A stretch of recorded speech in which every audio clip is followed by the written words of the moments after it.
Magandang araw sa mga kapis wifi natin dyan. So yun nga guys, tapos na nating matest yung ating FOGR centralized subwindow setup. Di ba? Ang lupit niya. At saka madali lang po siyang i-setup.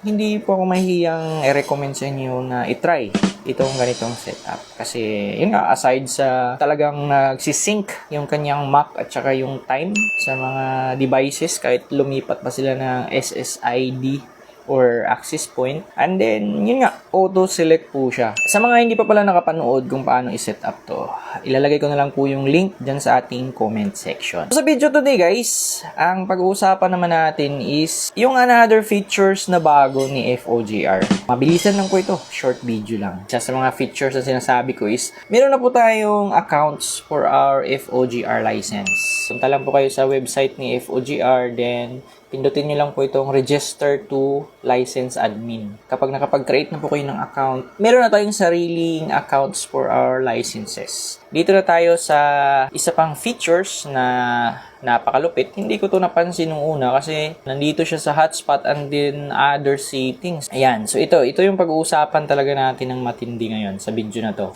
Itong income credit limit, kung paano nga ba to gumagana. Dami talagang bago ngayon kay FOGR. Akala ko subbindo lang. Meron pa palang ganito. So, explain po natin guys ha. Based lang sa pagkakaintindi ko. Correct me if I'm wrong na lang. So, may option po tayong i-enable ito or hindi. Again, sa main window features po ito ni FOGR. So, if ever, i-enable natin siya. Ayan. May mga options dito. Auto transfer access, on-change MAC address. So yun, kahit palipat-lipat siguro yung clients, mapa main or subendo, auto-transfer na din siya. Then pwede natin siyang i-anti-titering din. At block porn site, no, wag niyo pong i-block yung porn. Save natin guys. Ayan, so ngayon naka-enable na yung income credit limit sa ating subendo. As of now, 0 pa siya. So depende to guys sa usapan nyo. Napakaganda nito para sa atin na mga nag-iiwan ng bindo sa mga area, barangay, tindahan. Napaka-beneficial nito para sa atin. Itong ganitong option ng bendo. I don't know kung meron na ba to sa iba, pero dito ko lang yata to nakita sa FOGR. Parang prepaid credit guys. Kung sa load pa ng mga cellphone natin, bibili ka muna ng load sa Smart Globe, then tsaka ka palang makakapag-text or makakatawag. Parang ganun din yung setup nito. Pag walang credit dito na nakalagay, hindi magfa-function yung ating bindo machine. So, itry nga natin. So, since enabled na po siya, nakasave na din, no need to reboot guys. Automatic na itong nati-take effect. So, yun nga, mag-connect tayo. Dito muna tayo sa main, mag-connect. Yan, connect tayo dito sa main. Okay? So, ayun guys 0 remaining credit. Tingnan natin kung anong mangyayari. Mag-buy internet access tayo. So, ayun, nag-error siya This window reached its credit limit. Please contact admin. So, ganun yung mangyayari kapag 0 yung credit. So, para ma-explain natin to ng maayos, kailangan natin ng calculator. Ayan.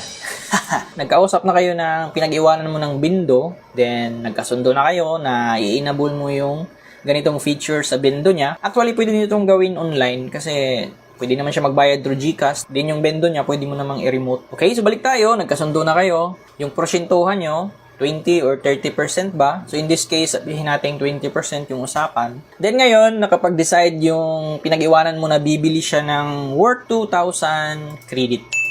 Yan. Okay? Nag-Gcash siya or nagbigay siya ng cash mismo na 2,000. Ang gagawin mo na lang is i-add mo yung kanyang porsyento. Okay? So kukunin mo lang naman porsyento niyan times 0.20%. In case 20% yung usapan. Then i-add mo yung 400 ngayon doon sa total credits niya, 'di ba? Then mag-add credit ka lang dito, guys. Add credit. 2,400. Instead na 2,000 yung ilalagay mo sa credit ng bindo niya. So ngayon itatry na natin, since may 2,400 na tayong credit diyan, save pala muna natin kung anong mangyayari sa ating bendo. 'Di ba ang bilis lang ng process. Okay? Ating i-refresh yung ating portal, then buy internet access tayo. So ayun guys. Diba pwede na. Mamaya natin hulugan. Explain muna natin further. So pag-usapan natin yung magiging advantage nito. Unahin natin sa part natin. Mayari tayo ng bento. So number 1 is makakatipid tayo sa labor, gasoline expense, di ba? Lalo na tamad tayo, makakatipid tayo ng oras din.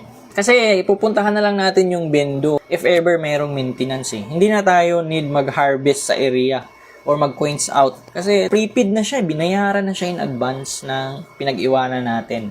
Number 2, may peace of mind na tayo in case malala yung nakawan doon sa area ng mga bendo. So since bayad na yon, pag minalas yung bendo na yun at yun nga, ninakaw, so medyo hindi na tayo affected. Sa mga nakawan naman ng bendo, usually yung coins lang talaga yung nawawala. Yung machine, may damage ng konti, napuputol yung wire, pero yung mga main components nandyan lang or iniiwan lang sa tabi-tabi.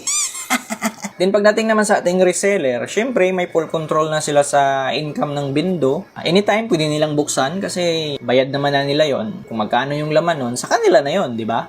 May emergency sila, pwede nilang kunin. No need nang tumawag sa'yo para hiramin yung susi, ganon. Naubusan siya ng coins. So yun, pwede niyang buksan yung bendo, then kumuha siya nun ng coins. Diba? So napakalupit ng ganitong features guys, actually. Ginulat tayo ni FOGR. Malaking updates yung binigay nila ngayon sa atin. Subukan nga natin, maghulog tayo, refresh muna natin to. Okay, again, gumagana po ito sa main bendo or kahit may sub-bendo po kayo. Buy internet tayo guys. Ayan, sub-bendo. Hulog tayo ng 5 pesos na coins. Okay, yan natin, ayun, 5 pesos. Ayun, success na. And then, tingnan natin dito kung mayroong nangyari sa ating credit. So, for ito, then, naghulog tayo ng 5 pesos or may client na naghulog ng 5 pesos, anong mangyayari? So, yun o, nabawasan ng 5 pesos.